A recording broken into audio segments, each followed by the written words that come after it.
2019 teve o pior desempenho do PIB em 3 anos. Em seu primeiro ano de governo, o presidente Jair Bolsonaro viu a economia brasileira crescer menos da metade do previsto no dia da sua posse e também menos do que cresceu durante o governo Temer. Por que isso aconteceu? É o que a gente vai conversar hoje com o economista Renan Pierre, doutor em economia pela FGV, professor e consultor de políticas públicas. Se você quer entender como o Brasil pode sair dessa era do PIBinho para começar a ter um crescimento econômico sustentável, acompanhe o programa de hoje. Já deixa aqui o seu like, se inscreva no canal e ative o sininho para não perder as notificações, porque de segunda a sexta-feira o Livros Notícia traz sempre um vídeo novo para você com os principais destaques do dia para quem defende a liberdade por inteiro.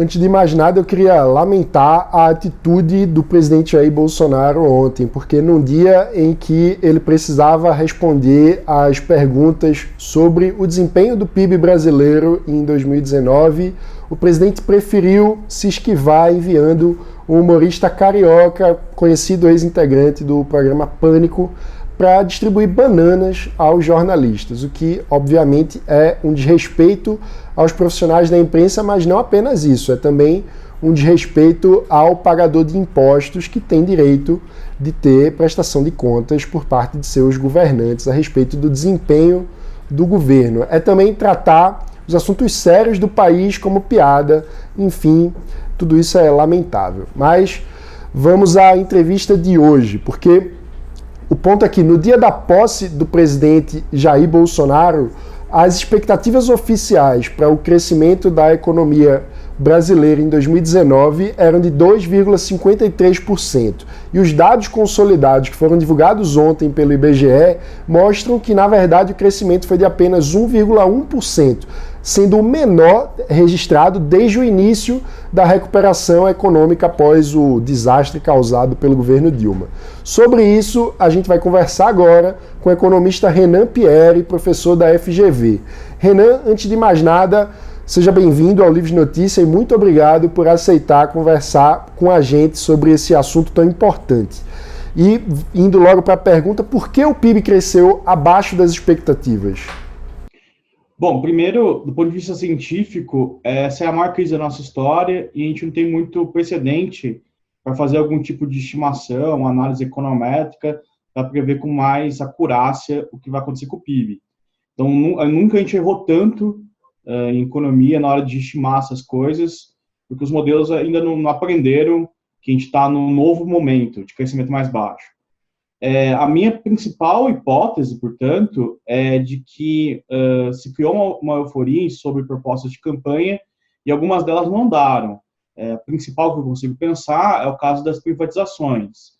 Então, se prometeu durante a campanha algo em torno de 1 trilhão de privatizações, com as grandes empresas como Eletrobras e Correios já sendo privatizadas no primeiro ano, isso não aconteceu, né? Mas tem mais coisas, quer dizer, o próprio mundo reviu suas expectativas de crescimento para baixo, né? A gente tem uma desaceleração mundial do crescimento e, obviamente, isso acaba impactando aqui. Não foi a primeira vez que o resultado econômico brasileiro acabou sendo inferior às projeções que eram feitas no início do ano. O que é preciso para que essa frustração não se repita mais uma vez em 2020? Olha, a produtividade do trabalho no Brasil está estagnada há 40 anos. Né? O Brasil é um país em que se cresceu muito nos anos 60 e 70, um modelo de crescimento com uma economia muito fechada, isso desgastou e também contribuiu para um processo hiperinflacionário nos anos 80, 90, e desde então a gente abriu a economia um pouco, ainda é um país muito fechado, estabilizou a moeda, mas a gente não retomou essa agenda de crescimento de longo prazo, né? E quais são esses entraves que a gente não combate? Primeiro, a própria questão da abertura econômica, a gente ensaiou uma abertura com o Collor, mas em vários setores, indústria química, automobilística, a gente teve um retrocesso desde então. Tem a questão da qualidade da educação, quer dizer, A produtividade do trabalho é baixa, porque muita gente sai do período escolar muito mal preparado para trabalhar, né, sem habilidades básicas de matemática, português e mesmo de comunicação, liderança, etc. Tem uma questão também importante de burocracia, né, a gente sabe dos desafios que quem quer empreender no país, desde abrir uma empresa, fechar, contratar, a burocracia de pagar imposto, né, até para pagar imposto você precisa de um departamento de contabilidade gigante, né, muito maior que em outros países. Você tem a questão e acho que a principal questão que pegou nos últimos anos é o conflito fiscal. Quer dizer, a gente sabe que o orçamento, a receita, ela depende do crescimento econômico, né, e no período de menor crescimento as receitas crescem menos ou caem, mas o gasto não, o gasto é fixo em Constituição. Né? Então, desde a Constituição de 88, ela, até como um remédio contra os anos de ditadura, ela colocou alguns pontos, né, que acabaram gerando uma bomba que está explodindo agora. O principal deles é a dificuldade de controlar os gastos com previdência e pessoal. A gente tem hoje mais de 90% do orçamento do governo federal congelado, né? Então, o orçamento proposto para esse ano é de 1,7 trilhão, e desse 1,7, 1,6 está carimbado. Então, a briga agora do orçamento impositivo, inclusive, é uma briga sobre os restantes 100 bilhões de reais. Então, a gente está debatendo, está brigando por migalha, sendo que a gente não tem mais mecanismos de discutir o orçamento como um todo. Isso tudo gera uma coisa muito ruim no mercado, que é uma percepção de segurança, quer dizer, se o Estado não consegue cortar gasto, né, já foi sofrido passar uma reforma da Previdência que demorou mais de 25 anos para acontecer, está atrasada. A gente não tem perspectiva do texto da reforma tributária passar, e se passar, a gente não sabe qual reforma tributária vai ser. As privatizações estão postergadas, elas estão longe do debate. E mesmo uma reforma administrativa simples, o que significa tirar a estabilidade e diminuir o salário inicial dos funcionários públicos que ainda nem ingressaram, até isso mesmo está enfrentando fortes resistências no Congresso. Então, essa agenda de longo prazo, que permite organizar as contas públicas e impedir aumentos futuros de impostos, que permite abrir a economia, melhorar a qualidade do trabalho, entre outras coisas, ela está parada, né? Então, o que tem puxado esse crescimento mínimo, quando foi de 1,1% esse ano, diz que cresceu 1,1%, mas se você olhar o crescimento do PIB per capita, que é o que importa, foi apenas de 0,3%, ou seja, praticamente não cresceu. O que tem puxado é o setor de serviços, né? E o setor de serviços é normal, no mundo inteiro ele é o setor mais importante da economia, em termos de geração de emprego, mas a gente tem aqui no Brasil uma peculiaridade importante e difícil, que é a questão da informalidade. Então, muitos desses trabalhos gerados são trabalhos que as pessoas trabalham menos horas do que gostariam, né? São pessoas subutilizadas, tem uma variância muito grande de renda, então é insuficiente para isso, por si só, gerar um estímulo para o mercado como um todo crescer. Renan, algumas notícias circularam na imprensa nos últimos dias dizendo que o ministro Paulo Guedes teria montado um cronograma de 15 semanas que seriam decisivas para os planos dele à frente do Ministério da Economia. Mas já faz muitos meses também que o envio das reformas para o Congresso está prometido sempre para as próximas semanas. Só que as semanas nunca chegam, né? As dificuldades políticas do governo estão inviabilizando a agenda do ministro Paulo Guedes? Olha, a gente tem um fato político novo desde que esse governo assumiu, que é uma aparente tentativa de mudar a relação com o Congresso. Não sei dizer, eu não sou cientista político, não sei dizer se isso é positivo ou negativo, mas de fato o governo não distribuiu tantos cargos em ministérios, a gente vem numa situação de contração fiscal, então quer dizer, tem menos dinheiro para distribuir com emenda, esse tipo de coisa, e tem um maior protagonismo do Congresso, né? O Congresso parece seguir uma agenda própria. Essa falta de articulação até poderia funcionar e parecia que durante a aprovação da reforma da Previdência foi uma estratégia até bem sucedida, quer dizer, sem distribuir tantos cargos, com menos emendas que antes, a gente conseguiu passar a reforma, mas parece que agora que o Congresso tem menos pressão sobre ele para aprovar as demais reformas, isso tem postergado essa agenda, né? Então, isso é uma coisa preocupante. Muita gente está revendo as expectativas positivas. Teve um boom de confiança no começo do governo e depois, principalmente com a aprovação da reforma da Previdência. Mas acho que a gente precisa resolver esse conflito fiscal, né? Eu acho que esse conflito ele vem já de alguns anos, né? Desde as jornadas de junho de 2013, a grande questão do país é como é que a gente vai organizar o orçamento, né? Porque tem uma literatura que chama guerra de atrito, né? Quer dizer, todo mundo sabe que tem que fazer o ajuste fiscal, tem que cortar gasto de algum jeito, mas cada setor tenta empurrar o outro setor, porque, né, para ver se ele se livra. Então, por isso acaba postergando os ajustes que têm que ser feitos, porque a gente perde muito tempo nessa briga entre setores para ver quem que vai pagar a conta. E acho, sim, que isso está atrasando a economia. Quer dizer, se a gente olhar o último ciclo de crescimento que a gente teve, no começo dos anos 2000, principalmente no governo Lula, foi um ciclo de crescimento que a China aumentou muito a demanda por commodity, né? A gente é produtor de commodity, os preços das commodities subiram, também por conta do modelo chinês de crescimento, que é um modelo com uma poupança muito grande.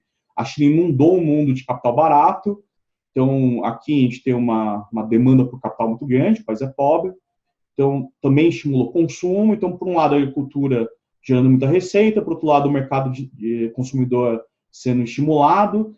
Tudo isso gerou um ciclo virtuoso de crescimento nesse período.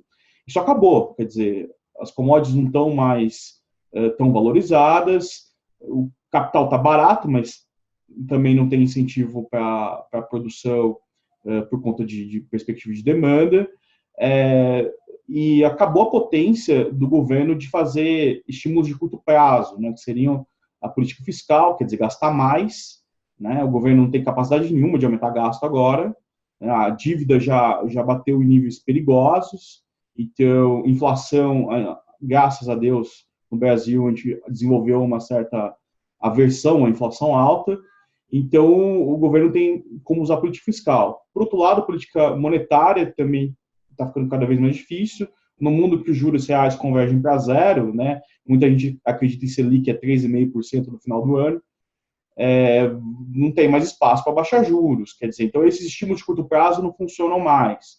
Então o que sobra são as reformas de longo prazo que vão aumentar a produtividade da economia. A gente precisa atrair investimento de fora, precisa devolver para o governo, né, a capacidade também de estimular a economia com investimento, né? Quer dizer, se todo o orçamento está congelado em custeio, o governo tem impacto zero no crescimento de longo prazo na economia. O grande embate econômico do momento tem sido também a questão do orçamento impositivo, e tem circulado muita desinformação sobre o que de fato significa o orçamento impositivo. Renan, você poderia explicar, afinal, o que é o orçamento impositivo e qual é a sua opinião sobre esse assunto? Bom, eu não sou exatamente especialista nisso, mas meu entendimento do orçamento positivo é que, como eu disse, o orçamento previsto para esse ano é de 1,7 trilhão, sobram em torno de 100 bilhões apenas, que não são gastos discricionários, né? São gastos que o governo tem como prerrogativa executar no orçamento e decidir aonde ele vai colocar. Daí tem uma discussão sobre a questão das emendas parlamentares, quer dizer, todo deputado tem individualmente uma determinada verba, né, que ele pode alocar junto à base dele, nos municípios e nos estados. A ideia do orçamento impositivo é pegar uma parte desses gastos discricionários, em torno de 30 bilhões, foi a discussão inicial pelo menos, e isso ficaria como prerrogativa do relator do orçamento decidir como é que isso vai ser alocado e não mais pelo executivo, né? Você tem uma mudança paradigmática aí, de certa forma, que você está o Congresso Nacional juntamente do governo federal, né, do executivo, eles estariam compartilhando a execução do orçamento. E também tem algumas questões como, no caso de contingenciamento, né, como é que funciona? O governo tem uma estimativa de receita para o ano e a estimativa dos gastos. Conforme vai passando o ano, para o governo não estourar teto, né, e correr em crime de responsabilidade, ele acaba, como foi o ano passado, fazendo contingenciamentos no orçamento, nesses gastos discricionários, e até para ver se vai sobrar dinheiro ou não para ele conseguir pagar as contas. E aí, obviamente, o governo muitas vezes opta por fazer um contingenciamento grande nas verbas liberadas para os deputados por meio de emendas. Então, há uma tentativa também de isolar essas verbas, né, ou que pelo menos elas não sofram cortes superiores ao restante do orçamento do governo. E tem uma questão ainda, que se caso o governo não cumpra, nessa proposta, nessa discussão atual, se caso o governo não cumpra a liberação das verbas nos prazos requeridos, tem um certo limite de tempo para o governo dar essas emendas, distribuir esse dinheiro das emendas para os deputados, o presidente também correria em crime de responsabilidade, que foi o que pegou mais nesse caso, né? Então, esse é o orçamento impositivo. Em linhas gerais, é uma tentativa, é uma briga entre Congresso e governo para tentar dividir esses gastos discricionários e dar uma certa independência, uma maior independência para o Congresso. A minha opinião sobre isso é que isso é bastante perigoso, eu acho. A minha opinião é negativa a respeito disso. Digo por quê? Por duas questões principais. A primeira é que, se fosse o caso dos 30 bilhões irem para a mão do relator do orçamento, você vai ter uma pessoa, né, que é indicada pelo presidente das casas, né, presidente do Senado, no caso, que ele tem um poder gigante, né? Quer dizer, você vai concentrar um volume de recursos muito grande na mão dessa pessoa, desse deputado, desse parlamentar, que não foi exatamente eleito para isso. A segunda questão é que é a questão de accountability, quer dizer, todo mundo está acostumado a responsabilizar o governo, o presidente principalmente, como, enfim, a pessoa, o ser político que tem que gerir ali o orçamento, manter o orçamento estável, se tem aumento de imposto, também o pessoal acha ruim com ele, enfim, a figura do presidente nesse sistema político nosso, ele é bastante pública, bastante conhecida nesse sentido. Então, mesmo em períodos que o presidente acaba expandindo o gasto, ele acaba tendo que se explicar a respeito disso. E agora que a gente precisa de um ajuste fiscal mais forte, a gente também cobra o presidente disso. Eu acho que esse accountability não funciona muito bem com o parlamento. Quer dizer, quem são os parlamentares? Muita gente nem conhece boa parte dos parlamentares, então isso tira desses parlamentares um pouco do peso dessa cobrança, né? Então, enfim, por essas razões, eu acho que essa discussão, ela não é... Enfim, ela é interessante, mas o orçamento devia ficar com o executivo mesmo. Agora, o ponto todo disso, o meu grande ponto, é que a gente está brigando por 30 bilhões, né? Mas o orçamento é de 1,7, quer dizer, e o resto? Em nenhum momento a gente consegue discutir esses gastos obrigatórios. Quer dizer, todo o país como um todo sofre com o mercado de trabalho funcionando mal, muita gente sendo demitida, com dificuldade absurda de conseguir emprego. Quer dizer, os atuais desempregados, cerca de 25% estão desempregados há mais de 2 anos. A renda do trabalho de quem está empregado está estagnada há quase 4 anos. Agora, a gente tem um grupo no país, um grupo de funcionários públicos, que todos eles gozam de estabilidade e salários mais altos, né? Então, mesmo se você controla pelas diferenças de formação, de ocupação, de qualidade do profissional, mesmo assim o salário é bem mais alto no setor público que no setor privado. E, além disso, gozam de estabilidade. Então, é uma diferença de poder de influência muito desigual, o que faz com que a gente, no final das contas, discuta 30 bilhões, quando tem lá o resto congelado.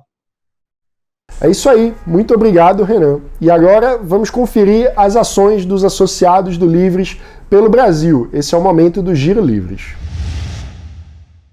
O liberalismo não é uma doutrina, uma filosofia política que visa beneficiar os ricos. É uma doutrina que, ao longo da história, essencialmente emancipou os excluídos, emancipou aqueles que eram minoritários. Defende os ricos, diz que defende os ricos, né? Bom, aí é uma percepção tua, né? Eu não sei se... Eu nunca vi ninguém dizer eu sou defensor mas dos é que assim, acredita, o que é a favor dos ricos mesmo é o protecionismo que vocês defendem. O que é a favor dos ricos é a concentração de mercado por meio de restrições por meio de obstáculos a se fazer negócios, que é o que vocês defendem, por meio de burocracias, né? Então, o que eu defendo é um mercado livre, é um mercado sem barreiras de entrada, um mercado que possibilite que o cidadão utilize seu engenho, sua força de trabalho, sua vontade para subir na vida, que não fique preso em amarras estruturais de escola pública, de serviço de saúde pública, de serviços precários como um todo. Eu acredito que é mais eficiente a gente deixar que as pessoas ganhem seu dinheiro, ou eventualmente por meio de políticas sociais, botar dinheiro nas mãos dela. Um bom exemplo disso é o Bolsa Família, que é uma política pública essencialmente liberal, que felizmente foi implementada pelo governo Lula, tenho que reconhecer, que foi pensada por um economista liberal, o professor Ricardo Paes de Barros, grande economista, professor do INSPER. Ao fim e ao cabo, é mais eficiente a gente fazer políticas públicas de indução à demanda do que à oferta. Funciona melhor botar dinheiro na mão do povo e especialmente deixar dinheiro na mão do povo. Ou seja, deixar que as pessoas trabalhem, usufruam do fruto do seu trabalho e gastem e invistam da maneira que preferirem. E isso a gente só pode fazer tendo um Estado enxuto, não aumentando carga tributária, dando mais poder nas mãos de políticos e burocratas para fazerem a alocação. Muito importantes que o Estado tem para se poder buscar mais investimentos, poder se desenvolver, poder melhorar, ter um pouco de menos burocracia para poder trazer mais investimentos, trazer mais negócios, e isso cai muito na tributação. Por isso que a reforma tributária é um dos temas mais importantes que a gente tem para tratar nos dias de hoje. E essa semana e esse mês está se falando muito em reforma tributária, não só para reduzir a quantidade de impostos, mas também para facilitar o pagamento deles, que é muito difícil pagar imposto no Brasil. Por conta disso, agora que vai vir essa temática, eu quero debater esse tema aqui na Assembleia e por isso eu vou protocolar uma subcomissão para constituir aqui o debate da reforma tributária. É uma subcomissão mista, com a Comissão de Economia e a Comissão de Finanças, e agora eu consegui já as assinaturas e vou lá fazer o protocolo dela. A subcomissão ela pode durar até 4 meses, 120 dias de trabalho, e depois ela gera um relatório que vai ser votado e aprovado nas comissões. A ideia aqui é tentar trazer propostas, porque de nada adianta falar de reforma tributária sem falar em desburocratização, sem falar em melhoria e em facilitação dos investimentos. Um dos impostos mais difíceis de se pagar no Brasil é o ICMS, que é um imposto estadual. E no ICMS tem um monte de regulação, um monte de dificuldade, e a reforma tributária ela vem para tentar facilitar também a cobrança do ICMS em si. Eu debati muito o tema da substituição tributária no passado, tem a questão da complementação, da restituição, do regime optativo de tributação, substituição tributária, enfim, é um caos. E a ideia aqui é tentar debater melhor isso aqui, tendo ali protocolar o pedido. Vamos lá? Esse foi o Livro de Notícia dessa quinta-feira, dia 5 de março de 2020. Se gostou, deixa aqui o seu joinha, se inscreva no canal e ative o sininho para não perder as notificações, porque de segunda a sexta-feira a gente sempre traz conteúdo novo para você aqui no Livro de Notícia com os principais destaques do dia para quem defende a liberdade por inteiro. Obrigado e até amanhã.